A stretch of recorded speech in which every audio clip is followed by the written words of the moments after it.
السلام علیکم ورحمۃ اللہ وبرکاتہ۔ الحمد للہ رب العالمین والصلاة والسلام علی رسولہ الکریم وعلی آلہ واصحابہ اجمعین اما بعد فاعوذ باللہ من الشیطان الرجیم بسم اللہ الرحمن الرحیم وَلَقَدْ يَسَّرْنَا الْقُرْآنَ لِلذِّكْرِ فَهَلْ مِن مُدَّكِرٍ وقال النبی صلی اللہ علیہ وسلم خیرکم من تعلم القرآن وعلمہ۔ محترم ناظرین، آج میں آپ لوگوں کے سامنے ایک ایسی ویڈیو دکھانا چاہتا ہوں جس میں آپ کو قرآن کریم کو صحیح طریقے سے، آسان طریقے سے، کم وقت میں صحیح مخرج کے ساتھ پڑھنا سکھایا گیا ہے۔ تو یہ ویڈیو آخر تک دیکھیے، کیونکہ آج کی اس ویڈیو میں آپ کے سامنے قرآن صحیح پڑھنے کے چند بہت ہی اہم اور بنیادی باتیں رکھنے والا ہوں۔ آج کی ویڈیو میں 3 اہم پوائنٹس ہیں، ان 3 اہم پوائنٹس کو آپ لوگوں کے سامنے رکھنے والا ہوں۔ تو چلیے پوائنٹس سب جان لیتے ہیں۔ پہلا پوائنٹس ہے حروف کی ادائیگی صحیح مخرج کے ساتھ، جو کہ بہت ہی اہم پوائنٹ ہے۔ دوسرا پوائنٹ ہے الف مد، واو مد اور یا مد، ان تینوں مد کو سمجھنا صحیح طریقے سے اور اس کو ایک الف کر کے کھینچنا۔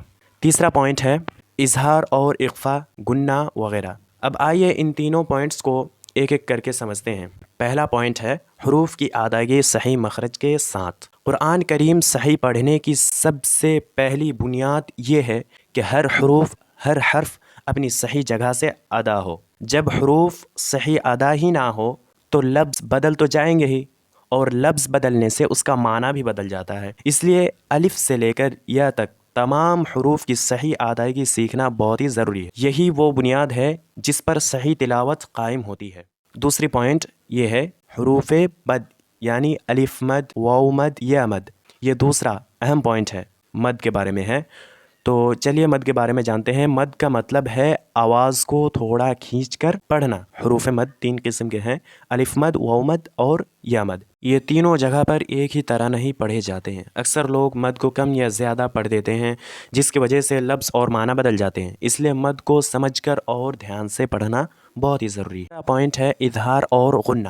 کہیں نون کو صاف پڑھا جاتا ہے جسے اظہار کہتے ہیں، اور کہیں نون اور میم کو ناک کی آواز کے ساتھ پڑھی جاتی ہے جسے غنہ کہتے ہیں۔ اگر یہاں توجہ نہ دی جائے تو تلاوت میں خرابی آ جاتی ہے، سننے میں تلاوت اچھی نہیں لگتی۔ تھوڑی سی مشق اور صحیح سن کر پڑھنے سے یہ مسئلہ بھی آسان ہو جاتا ہے۔ آخر میں خلاصہ یہ ہے کہ اگر ہم حروف کو صحیح مخرج سے ادا کریں، مد کو صحیح جگہ پر کھینچیں اور اظہار و غنہ کا خیال رکھیں تو ہم قرآن کریم کو درست اور بہترین طریقے سے پڑھ سکتے ہیں۔ اللہ رب العالمین ہمیں قرآن کو صحیح طریقے سے پڑھنے کی توفیق عطا فرمائیں، آمین۔